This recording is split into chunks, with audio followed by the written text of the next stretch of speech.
Dos princípios do Novo Testamento relativos à igreja ou assembleias locais, um dos mais importantes é o estabelecimento de cada uma em sua própria base de dependência do Senhor, independente do controle de qualquer outra igreja.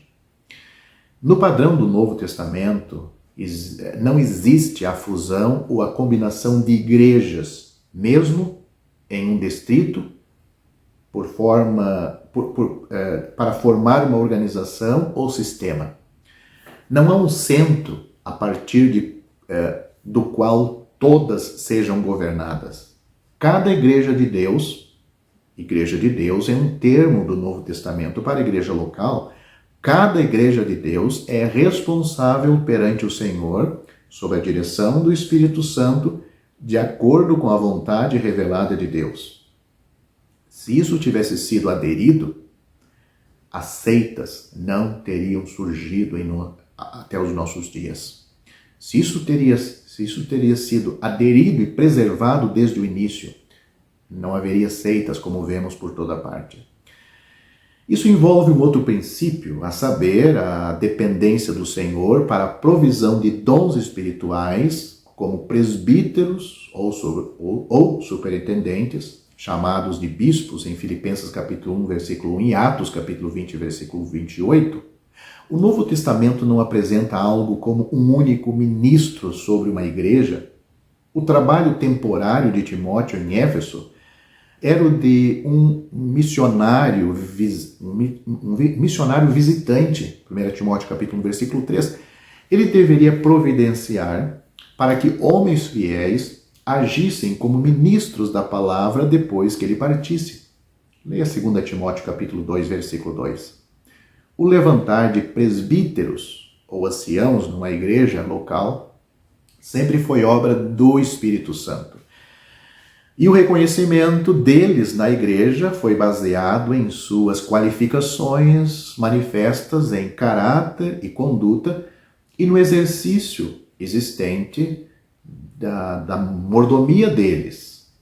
Leia Tito capítulo 1, versículos 5 a 9 e 1 Tessalonicenses capítulo 5, versículo 12. Qualquer irmão, ancião, deve procurar se envolver em seu trabalho de modo que, se o Senhor o levar pela morte, o testemunho possa ser realizado com eficiência por outros na igreja. Igualmente, cada igreja está sob a orientação do Espírito Santo para sua adoração e testemunho quando a Assembleia estiver reunida em sua capacidade coletiva.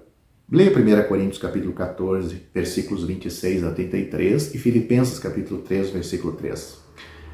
A condução de tais reuniões não deve estar sob o controle de uma única pessoa ou de acordo com uma ordem pré-estabelecida. Assim como na ceia do Senhor, há uma total ausência de qualquer coisa como a administração dos sacramentos, sacramento como é dito no mundo evangélico, ou a distribuição dos elementos por um funcionário presidente. O pão é aquele que partimos, disse o apóstolo Paulo em 1 Coríntios capítulo 10, versículo 16. O irmão que parte o pão ou serve o vinho, onde tais atos se fazem necessário, está simplesmente prestando o serviço de preparação para a participação de seus irmãos na fé. Ele não está realizando atos representativos. O eclesiasticismo, neste e em outros aspectos, surgiu não como um desenvolvimento guiado pelo Espírito Santo, mas como um distinto afastamento do ensino das Escrituras nos tempos pós-apostólicos. Novamente, cada igreja foi projetada para ser um centro de atividade missionária em testemunho em sua própria localidade e em regiões além. Leia 1 Tessalonicenses, capítulo 1, versículo 8. E os missionários saíram das igrejas em simples dependência do Senhor para orientação quanto ao seu serviço e suprimentos. Leia Atos capítulo 13, onde temos o exemplo de missionários saindo de igrejas locais para o trabalho evangelístico no mundo. Atos capítulo 13, versículos 2 e 3 diz, de uma maneira literal assim, eles os deixaram ir. Eles não estavam sobre nenhuma autoridade humana. Em todos esses assuntos, bem como naqueles relacionados à vida e conduta cristã, a palavra de Deus foi designada para ser o guia e regra de conduta todo suficiente. A fé é a fé que uma vez, ou de uma vez por todas, foi entregue aos santos, diz Judas, versículo 3. Nenhuma adição deve ser feita, nem deveria haver qualquer desvio da palavra de Deus. As Escrituras não foram recebidas da autoridade da igreja como tal, mas de escritores individuais sob a inspiração do Espírito de Deus. Não foi a igreja que constituiu as Escrituras, mas foi homens, guiados pelo Espírito Santo, que escreveram. Cabe a nós aderir às Escrituras da verdade para que possamos receber a palavra de aprovação do Senhor, que é título desse vídeo.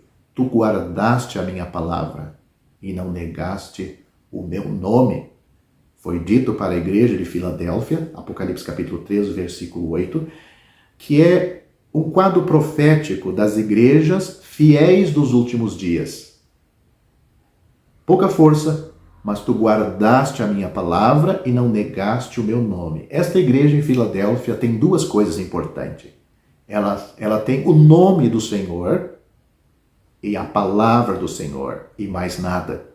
Já Laodiceia, que é a última igreja, a igreja professante, a igreja desviada, a igreja longe do Senhor, onde o Senhor está fora, batendo fora para entrar, é o que nós temos também em nossos dias.